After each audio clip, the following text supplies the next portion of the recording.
the biggest thing in the pelvic floor world is knowing that you're not alone. Right. But common doesn't mean normal. Right. And so like creating that space to talk is huge.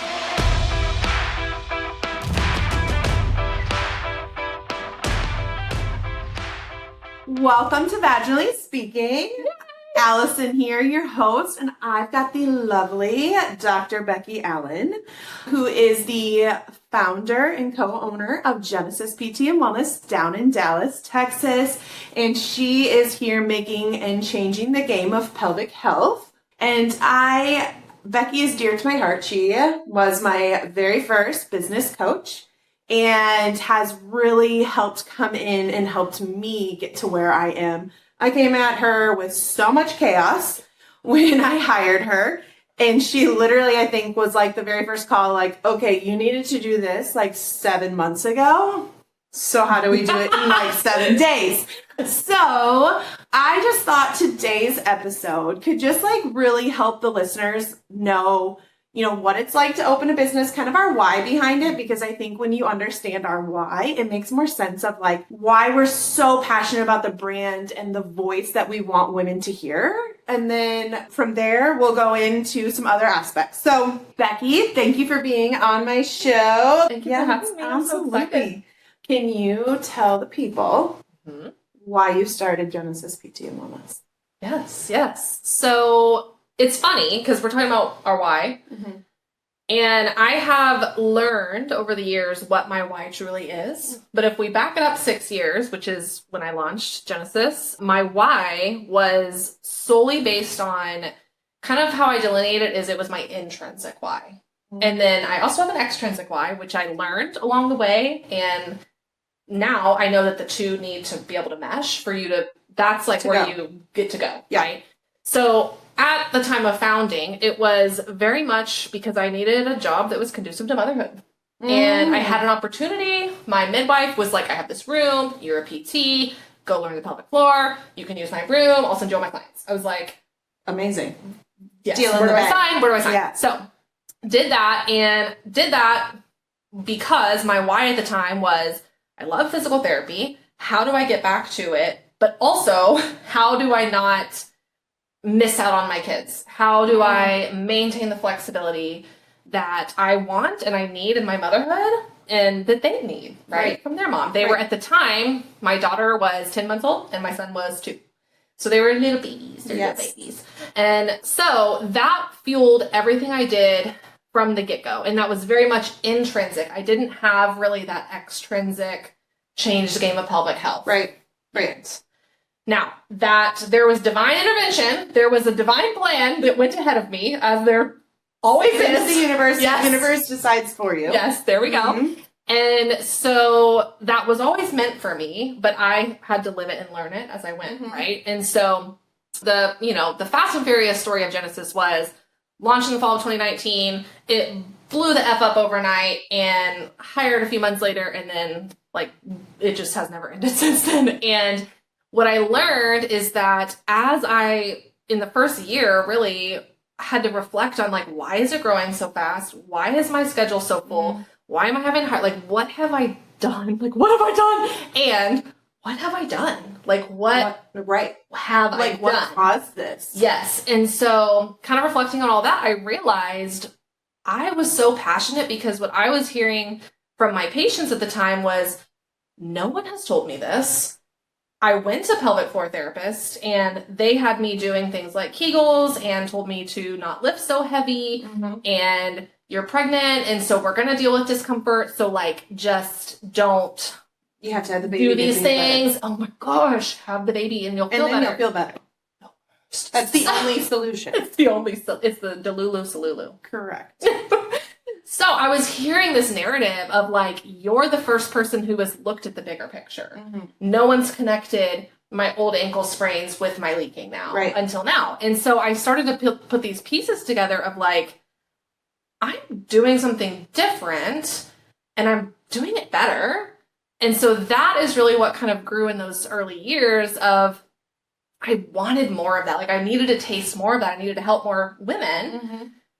And that's kind of where this idea of let's just actually change the game. Right. Like, let's just change how pelvic floor therapy is understood, utilized, all the things across the board. Right. And so in the first few years, I had to learn. There was some rough patches on not forgetting my intrinsic why of motherhood and not overworking myself and burning myself out and all the things. But easier said than done. It's so much easier said than done. But now I can really say, like, I'm at that place where the two whys, they mesh. They meet. Right. Yeah. And they fuel each other, and it's like, I'm changing the game, my team's changing the game.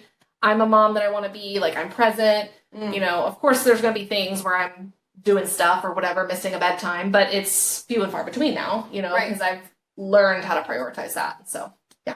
I love that. So I feel like Becky and I's stories are similar-ish. Our intrinsics are both. So for my why, so actually I don't think we ever talked about that our children were about the same age as when we both started businesses. No. Okay. Of course they. My daughter was 3 and my son was 8 months when I opened the business. So, yeah. And selfishly, I opened my business because I was having all these problems. And I couldn't get into pelvic floor therapy because we only had 4 providers in my whole area, and they had a 6-month wait list. And I was being told, as I know you hear from lots of your patients, this is normal, get used to it, go have a glass of wine, like, we've got nothing for you. And it was like, are you serious? That's not the fucking answer. Yeah. That's not how we should tell people, right?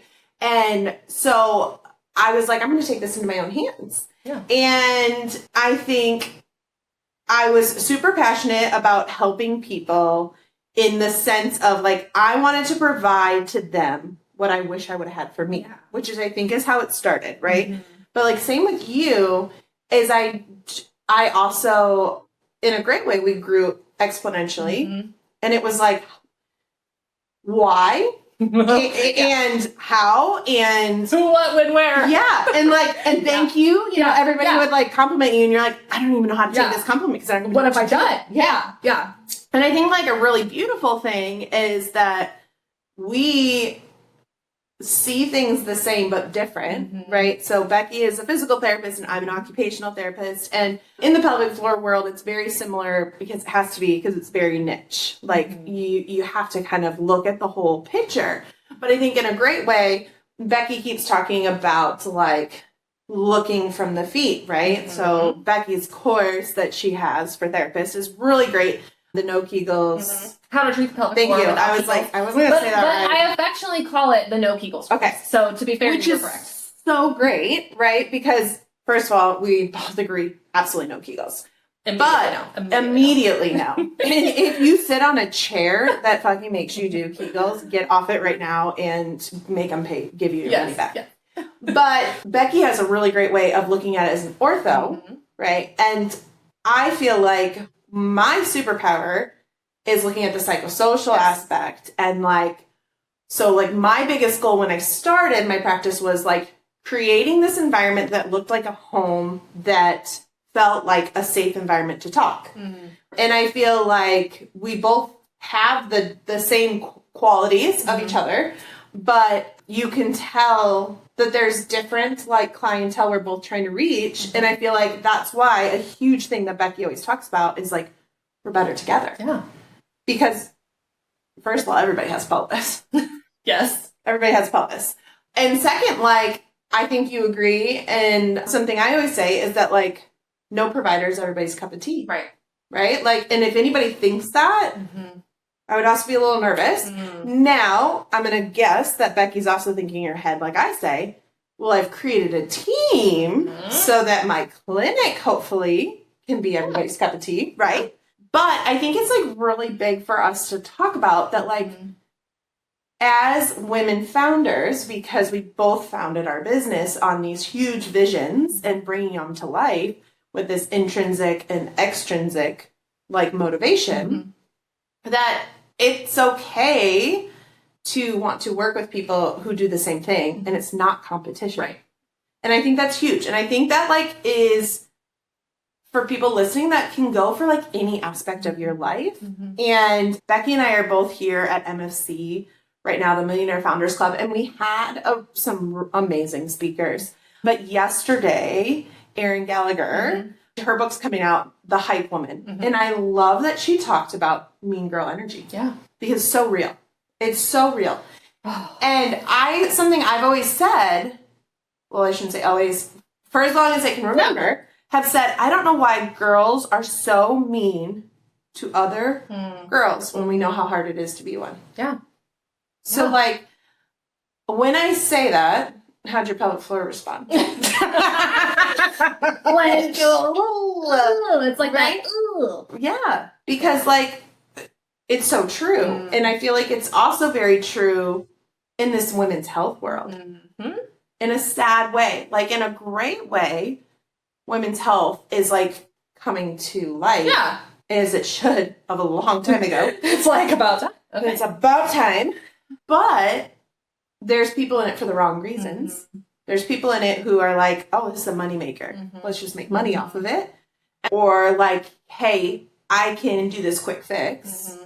Where instead, like, we need to be utilizing each other as resources and building each other up. Yeah. You know? Yeah. What's your thoughts on this? That I just freaking love this topic, first of all. Second of all, what immediately came to mind is, like, we cannot do it all for our patients. No.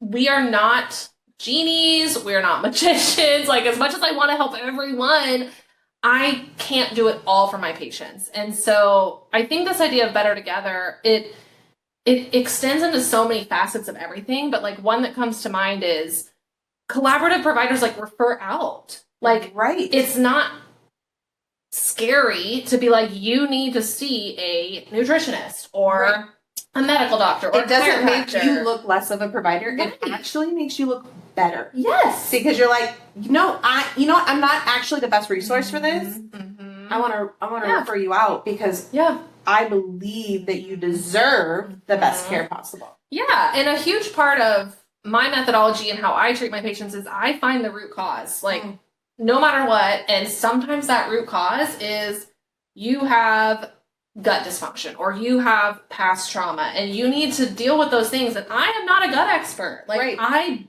don't know. Like, I know how to screen for it. I know general, like, eat your fiber, you know? I know you need to poop every day. Yep, that needs to be a thing. But true dysfunctional gut, I'm like, we got to bring someone on board here. Right. Same with, like, mental health. I'm like, I can coach, I can hold your hand. That is not a substitute for therapeutic services. Absolutely not. For the mentees. Right. You know? And so it's like this idea of you don't have to fear, you know, like, giving your patients and clients those resources. It doesn't mean that you're any less of a provider. We aren't meant to know how to do it all. Right. And so that was coming up for me. And then, like, the mean girl energy thing, I mean, that's everywhere in our field. Like, it's gross. It's awful. It's I have been on an unfollowing journey on Instagram.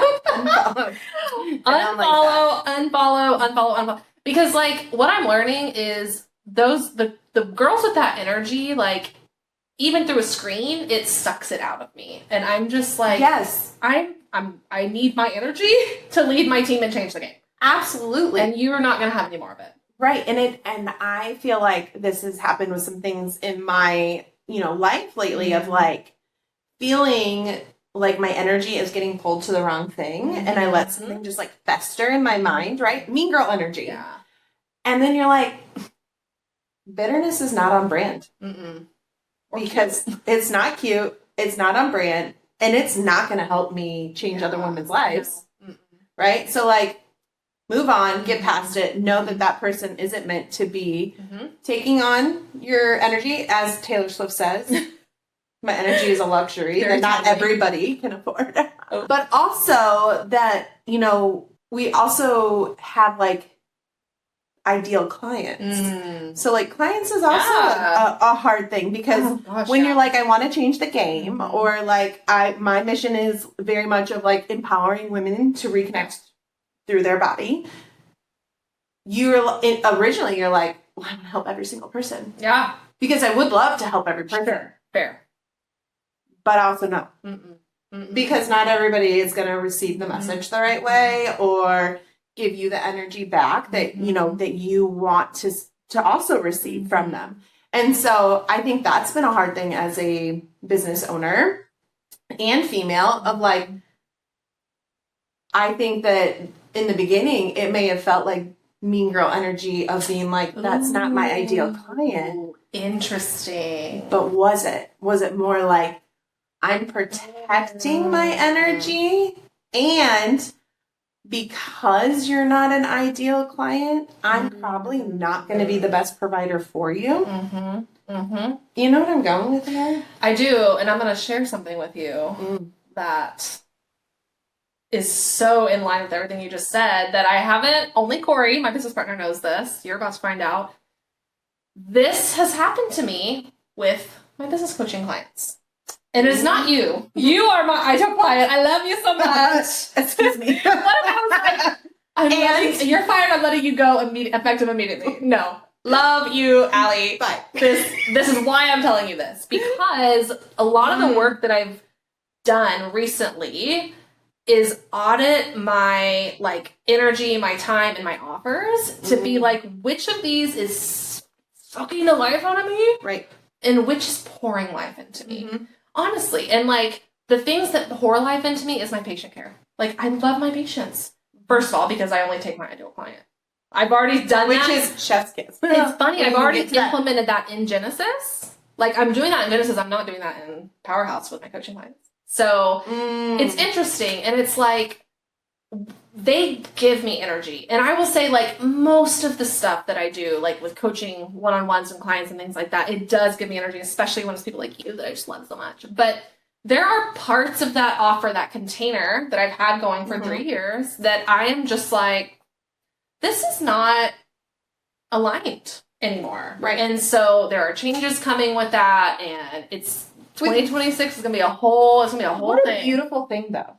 Thank you. You know, like I feel like, so one of the biggest things I'll have to share that's kind of like, it's on topic, off topic, is, and something that I try and talk to like my own staff about, is I went on Becky's retreat last year to Tulum. And there's a couple things that came out of that, a lot. But one was, you know, like, what does success mean to you?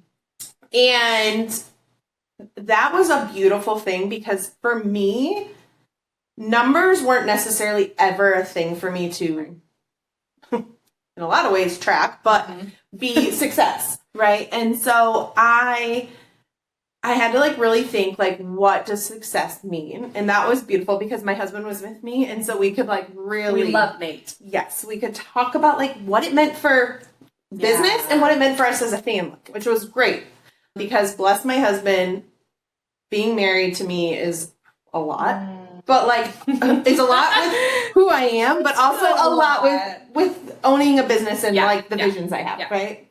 And then there was another moment where I was so excited for Becky's retreat to come up with my scorecard. And if you're in business, you know what that means. Well, I had been so successful in growing that I didn't have a scorecard. I wasn't keeping track of any data. Yeah. And so Becky's like, we're going to do the scorecard in Tulum. And I'm like, yes, I need to do this. Well, she made you have to do the scorecard yourself, not as a coach, just give it to you. Rude. And what part was it that I had to, was it a part that we had to write down the different things that were really important and then what we could give away, I think. And my husband told me he's never seen me stare at a blank paper for so long. And in fact, I think we worked on it for like 45 minutes and I stared at a blank piece of paper and just cried for 45 minutes. So I have a follow-up question to that. Looking back, what did that moment do for you? It changed. It changed when it helped put into perspective what I already knew-ish was there. But I think it was like, no, you've got to fucking do it now. Or like, what's it going to do to you? You know, like I think it was like, and it was. And I remember I also, like Becky, love treating patients. You know, obviously that's what I went in to do. That's like the joy. We're PTs and OTs. Yes. Like let me put my hands on you. Yeah, okay? please, and in you. Well, Yes. yes, you gotta go there. Vaginally speaking. Vaginally speaking.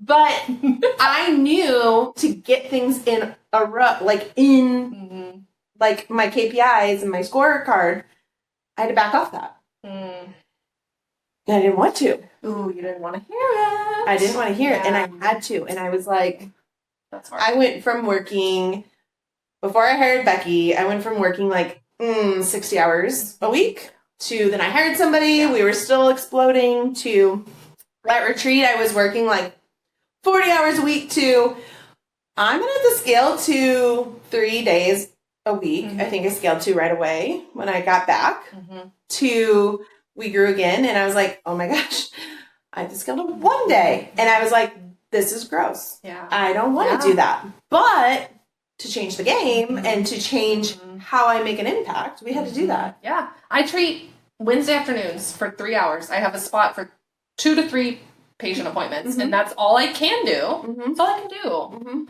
And it's very hard because I am a PT. It is hard. Yeah. Because it fills your cup. Right? Very and much. like my hope is to like, I probably could never get back to a full caseload, but to maybe see people more than one day. Yeah. But it does, like, I also, I'm sure you do too, going into kind of like, I absolutely, like, it brings me so much joy to see the therapist I've hired and them carrying on the mission and the values and seeing the patients and you're like, okay, well, they're in great hands. Yeah, for sure. Because that's what we need. Yeah. Yeah. So I feel like we went off on a little tangent. As one does. As we do.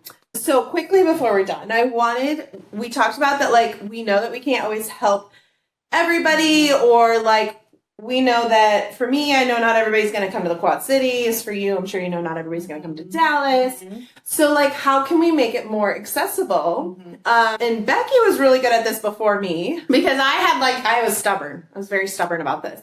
But Becky, like, has made courses and has had services for people that if they can't travel, they can come. And I was really reluctant for a long time. And I think mostly because I was like, I want to put my hands on you. Yeah. Or in you. Yeah. You know? But that's not going to happen. Right. Right? Yeah. And there's people that need our help. Yes. Yes, Allie. That need our help that we can't. So I'm going to let Becky tell what she's doing, but something I'm doing because, like, we've also learned, again, our, like, ideal clientele. And I feel like my ideal clientele right now are, like, those who really are in our, you know, mid-30s to our early 40s, maybe mid-30s, you know, early 30s, mid-40s, who are like, where did my sexual wellness go? Ooh, yeah. Where's my libido? How come I'm not having an orgasm? Like, what can I do? And, you know, there's a lot of factors, not just one thing. Yeah. And so I created this membership that it's called Turned On Again. And it's to be able to help open this safe environment and community for people to talk about it. Yeah. Because it's this taboo topic people still think that they can't talk about. And I wouldn't have been able to do this had I not had the coach that I did. And like a mentor that shows me that there is things to do, right? Like, as much as I'm stubborn and reluctant. But like, how did you decide to do that? Yeah. Without like, with feeling, okay, I can still help them without putting my hands on them. That's such a good question. So the truth is I used to believe the gold standard of pelvic health is in-person therapy. Like, we would get inquiries from people states away, and I would be like, oh, let me see if I know anyone near you, and I didn't. And so instead of being like, let me see you virtually, or let my team see you virtually, it was, well, let me just look up someone. You know, and they're probably horrible, like, whatever. Right, I don't know. If I know somebody in person. Yes. Right? Like, if It's I the knew somebody in Dallas, for sure. or like that wanted to go, I'd be like, go to Becky. I know her. Right. But if somebody's asking me in New York, I don't know anybody. Yeah. I hope we don't. I know. There's a few there. It's okay. There's a few there. It's fine. But, you know, you get what we're talking about. Yeah. Jacqueline, I'm looking at you if you're listening to this. She's an OT also. It's fine. You'll need to connect, probably. Yeah. So, okay. What I finally realized, if I don't know someone, if I don't know and trust the provider that I'm trying to refer you to, why am I sending you there? Right. When I know me and my team can give you the standard of care, even if it's through a screen, because we are that freaking good. That's right. And like the moment I realized that, I remember just being like, oh, like the standard of care is not necessarily in-person pelvic floor therapy. The standard of care is Genesis. You know, like I truly believe that. And like, that's what it means to change the game. And so once I realized that, and once I like owned that mindset of like, it's not that I'm trying to collect all the patients and not let people go to in-person therapy, but it's like, if there's not someone that I know and I trust, we're here for you. And they're obviously drawn to you. Yeah. Right? Yeah. Right. Yeah. Like we've both had people from different states reach out, and like obviously they're drawing to something. Again, there's like the ideal clientele, or like the energy you put off is the energy you bring, right? And I can't promise the person that I refer you to is going to have the same energy or approach, right? No. And that is hard, and something again I'm working on getting past. But I love that like Becky talks about that and has that, because it helps give me confidence when I know that my coach and mentor has done that I'm like, I can do that too. Yeah, you can. But like, you know, even if like I can help people sometimes as an OT, and I'm sure Becky has had plenty of sessions like this as a PT. Sometimes people just literally talk for 30 minutes. Literally. I don't need to see you in person to talk for 30 minutes. No. But that in itself is so healing. Right? Something about that I want to interject. We're hiring right now, and I interviewed a gal. She made it to the final round, CEO interview, and I asked, I forget the exact question, but she would be coming from a model where how did she put it? Okay, long story short, she's a pediatric therapist. She was going to come learn in pediatric pelvic health and everything with us. So she made a comment, something along the lines of, well, you know, I feel like where I'm at now, so many of the moms come in and just kind of like dump it all. And I feel like if I go to Genesis is so amazing. So I'm going to need to figure out a way to like nip that in the bud and like get right to treating. And immediately I was like, we're done here. Like, yeah, like, excuse me, there's like, so much treating in that. That is so valuable. So valuable. Full stop. First of all, when you give that space that people feel that they can talk about it and open up. Yes. That's an honor. Yes. Truly. Yes. That people are like, I can pour into you. And then continue to give them that space and then like acknowledge, right? Something at OSW we talk about that I learned from Becky is, you know, you should have a guarantee. Yeah. Right? And guarantee is a really weird thing to say in healthcare. Especially healthcare. Because, like, I can't guarantee that you're going to get better. Yeah. I surely hope so. Right. And I'm going to work my ass off so you do. Right. But, like, our guarantee is that we say you will feel seen and heard. Yep. You will be educated. You will walk away empowered. And you will thrive with the tools I give you. Because the biggest thing in the pelvic floor world is knowing that you're not alone. Right. But common doesn't mean normal. Right. And so, like, creating that space to talk is huge. And it's sad that that individual as a therapist doesn't recognize that. Yeah. Yeah. I was, like, immediately out on her. Immediately no. It's like, you can stay at your current job. Yeah. I don't need that. We don't need the energy at Genesis. I don't need that in my space. Yeah. She also had, like, a comment about, like, our prices and how they were high, and I was like, okay, strike two. No. Yeah, like you're not bringing that money mindset here. Yeah. No, listen. Like Becky and I do different ways of approach, but like that doesn't mean either way is not valuable. No. And the services we provide are fucking kick-ass. Yes. And we both have talked about whoever I bring on my team better believe in the mission, what we are and doing. what we're saying. Because if you don't, you're not giving the experience I want my patients to have. No. And the experience I want my patients to have is the experience I've poured my life into and gotten to where we are. And I want to continue. Right? I love that. We went on lots of different places. Great places. But thank you for being on the podcast, Becky. Thank you for having me. And if you enjoyed this or want to learn more about Becky, you can follow Dr. Becky, Pelvic PT, is my Instagram. Yes. And if you have any questions for us, feel free to DM and we'll try and answer them, even if it's just back and forth between us and I can screenshot it. So Thanks for listening to Vaginally Speaking. And this is a little different than I usually chat about, but it's very needed. And you can apply this to all different parts of your life. For sure. So, yeah. thank you. Thank you.